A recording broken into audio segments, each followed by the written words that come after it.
한국의 MBC 방송국에서 내가 죽는 날에는 이라는 다큐멘터리를 방영했습니다. 이 카메라는 죽음이 확정된 이후에 이 청년의 1년간의 삶을 카메라에 담고 있습니다. 자신의 죽음이 확정되었다는 것을 안 상태에서 조금이라도 의미 있는 시간을 보내기 위해서 어머니와 여행도 가고 또 책 읽기 모임도 만들고 또 직접 자신이 요리한 음식으로 파티를 열어서 친구들에게 대접해주는 이야기가 담겨 있습니다. 한편으로는 조금 더 살고 싶다라는 마음이, 그리고 한편으로는 자신의 죽음을 알고 그것을 준비하는 모습이 카메라는 담담하게 담았지만 보는 사람들로 하여금 매우 큰 슬픔을 느끼게 하는 다큐멘터리입니다. 마지막에 정말 다행이었던 것은 이 친구의 장례식에 성도라고 이렇게 적혀 있는 것 보고 굉장히 마음에 다행이다라는 생각이 들었습니다. 사실 굳이 이런 다큐멘터리를 통해서가 아니더라도 우리는 이와 비슷한 이야기를 우리 주변에서 보고 듣습니다. 특히나 신앙의 사람들이 겪는 이러한 아픔은 우리에게 답하기 어려운 그런 질문들을 우리에게 던져줍니다. 왜?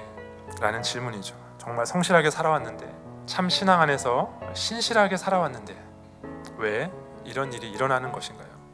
왜 하나님께서는 이런 일을 허용하시는 것인가요? 내가 죽는 날에 관해 본문이 들려주는 세 가지 메시지를 같이 듣도록 하겠습니다.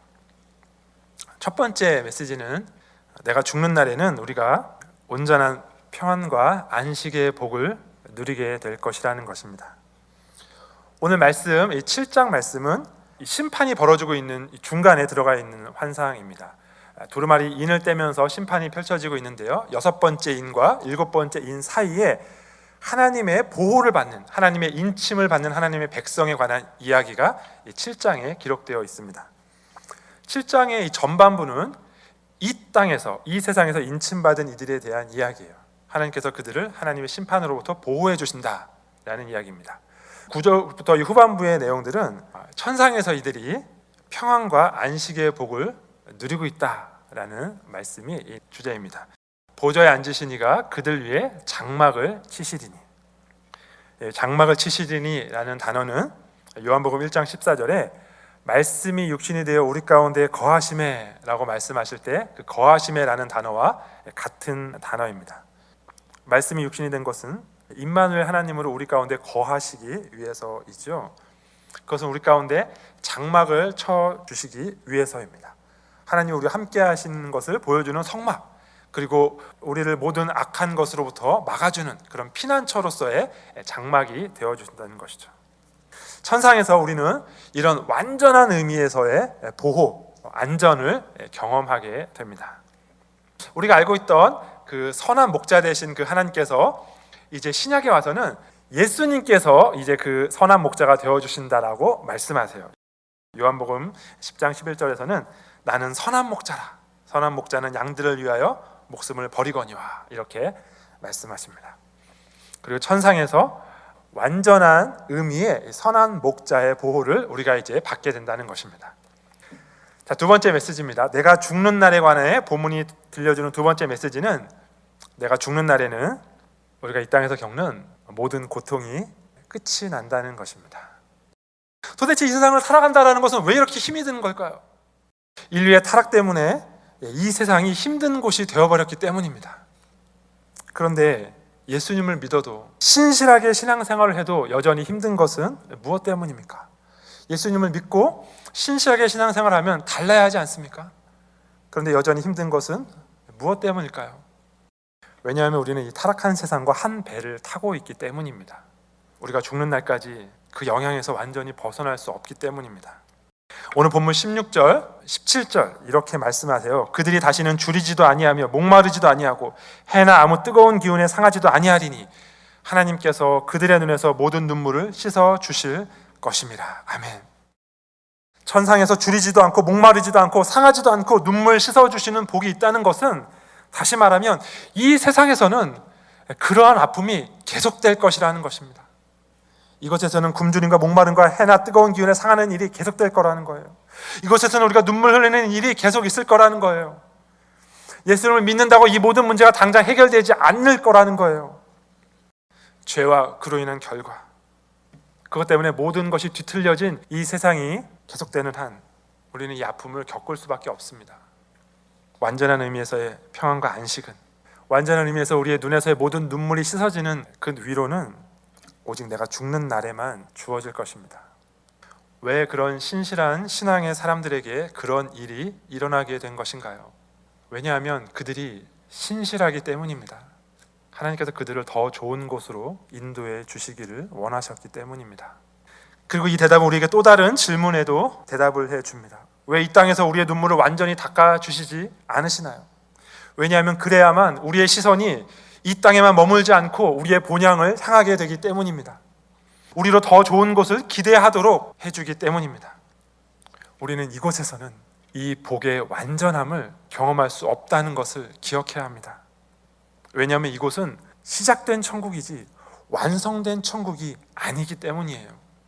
우리는 이곳에서 우리의 본향인 완성된 천국을 소망해야만 합니다. 우리의 굶주림과 목마름과 해나 뜨거운 기운의 상함은 오직 그곳에서만 사라질 것입니다. 오직 그곳에서만 우리의 눈물 온전하게 씻겨질 것입니다. 내가 죽는 날에 관해 본문이 들려주는 세 번째 메시지입니다. 내가 죽는 날에는 이 땅에서 생각했던 우리 죽음에 대한 평가가 달라지게 될 것입니다. 근데 오늘 본문을 보니까요, 예수님을 믿고 예수님의 피에 그 옷을 씻어 희게 한 이들이 큰 환난에서 나오는 자들이다, 이렇게 불리고 있습니다. 이 단어의 시제가 현재형입니다. 계속해서 그렇다라는 거예요. 모든 성도들은 계속해서 환난을 통과하고 있다는 것입니다. 우리는 이 땅에서도 하나님의 심판으로부터는 면제를 받지만 죄와 그로 인해 뒤틀어진 이 세상의 결과들로 인한 환난은 감당해야 합니다. 특히 사단의 공격으로 인한 환난을 감당해야 하죠. 우리는 이 환난이 원망스럽습니다. 왜 이 환난을 면케하지 않으셨는지 원망스러워요. 그리고 죽음이 원망스러워요. 그런데요, 우리의 죽음 이후에는 이 환난을, 그리고 이 죽음을 어떻게 평가하게 될까요? 오늘 본문의 성도들을 보니까요, 큰 환난을 통과한 이들입니다. 그런데 이들이 원망하는 모습을 찾아볼 수가 없어요. 하나님, 내가 하나님을 그렇게 열심히 섬겼는데 어떻게 나한테 이러실 수 있습니까? 이렇게 따지는 모습을 볼 수가 없습니다. 우리가 보게 되는 것은 오직 이들이 기뻐서, 너무나 기뻐서 큰 소리로 찬양하는 장면입니다. 아마 신자와 불신자를 극명하게 가르는 태도 중에 하나가 바로 죽음을 바라보는 시선일 것입니다. 불신자들에게 죽음은 죄의 대가입니다. 자신의 죄로 인해 영적으로 하나님과 단절되었습니다. 그 단절된 결과로 자신의 육체와 영혼이 분리되는 육체의 죽음을 경험하는 것이죠. 형벌로서의 죽음을 경험하는 것입니다. 그러니 그 죽음이 얼마나 두렵겠습니까?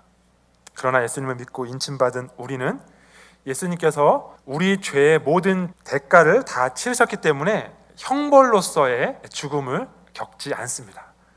그렇다면 예수님께서 이미 모든 죽음을 다 죽으셨는데 왜 우리가 육체의 죽음을 겪는 것일까요? 우리의 신앙의 내용을 잘 정리한 하이델베르크 요리문답서 42문은 이렇게 묻습니다.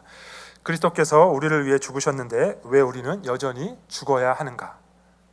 그리고 이렇게 대답합니다. 우리의 죽음은 우리 죄를 위한 보상이 아니라 죄에 대해 죽는 것이요 영생에 들어가는 것일 뿐이다. 우리에게 죽음은 형벌이 아니라 영생에 들어가는 영광스러운 새 출발로 들어가는 입구입니다.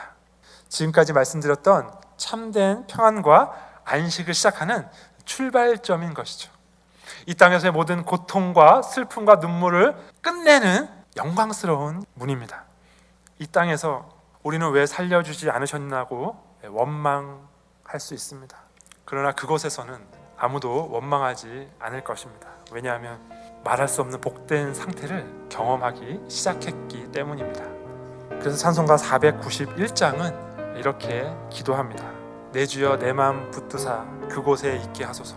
그곳은 빛과 사랑이 언제나 넘치옵니다.